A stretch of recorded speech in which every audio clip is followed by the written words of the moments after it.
Good day, kami ang Group 3 at ang ipepresenta namin ngayon ay Module 7, Tradisyon ng Pag-aalsa bago ang kilusang reforma at himagsikang 1896. At ito ang mga miyembro ng Group 3.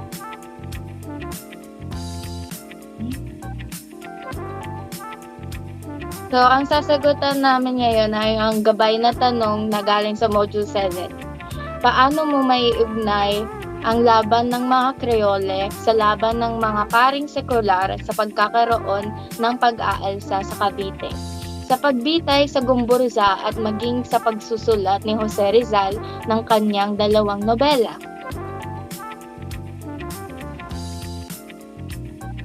Ang mga pangyayaring nabanggit ay may malalalim na ugnayan sa kasaysayan ng Pilipinas, partikular sa panahon ng kolonyalismo ng Espanya.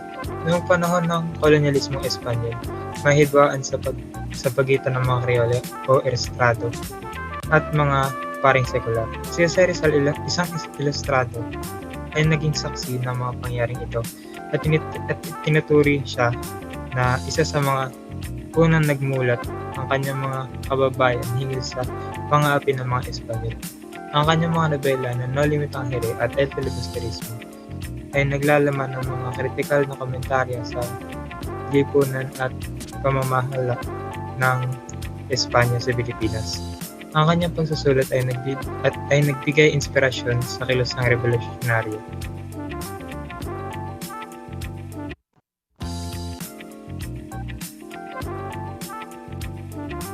Noong panahon ng paring sekularisyon, tinataboy ang mga paring Pilipino at naging biktima sila ng diskriminasyon. Dahil dito, itinatag ang kilusang sekularisyon ni Padre Pedro Palaez upang ipaglaban ang karapatan ng mga paring sekular. Mas lumala ang kaangasan ng mga Espanyol tugon sa mga Pilipino.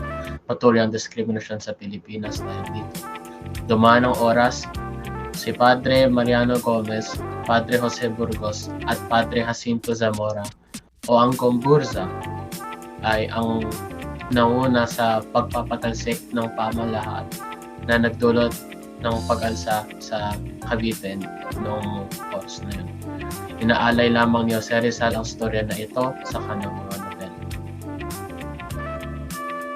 At ang sagot ko naman ay ang laban ng mga Kreyole ay may kaugnayan sa laban ng mga paring sekular, pag-aalsa sa Cavite, pagbitay sa Gumburza, at pagsulat ni Jose Rizal ng kanyang dalawang nobela dahil ang mga pangyayaring ito ay lahat bahagi ng mas malawak na konteksto ng paninindigan at paghahangad ng kalayaan ng mga Pilipino noong panahon ng kolonyalismo ng Espanya.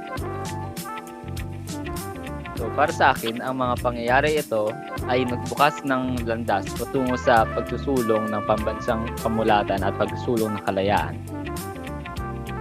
Ang laban ng mga Kreyole, laban ng mga paring sekular, pag-aalsa sa Cavite, pagbitay sa Gumburza, at pagsusulat ni Jose Rizal ng kanyang dalawang nobela ay may mga ugnayan sa konteksto ng kolonyalismong Espanyol sa Pilipinas. Ito ay mga pangyayari at kilusang nagpapakita ng pagtutol at paghahanap ng pagbabago sa sistema ng pamamahala at lipunang kolonyal. Ang mga ito ay nagpapakita ng pagkabahala sa mga abuso at pagsasamantala ng mga Espanyol sa mga Pilipino, at nagbibigay inspirasyon at pagkakaisa sa paghahangad ng kalayaan at pagkakapantay-pantay. At dito na nagtatapos ang pagsasagot namin sa gabay na tanong.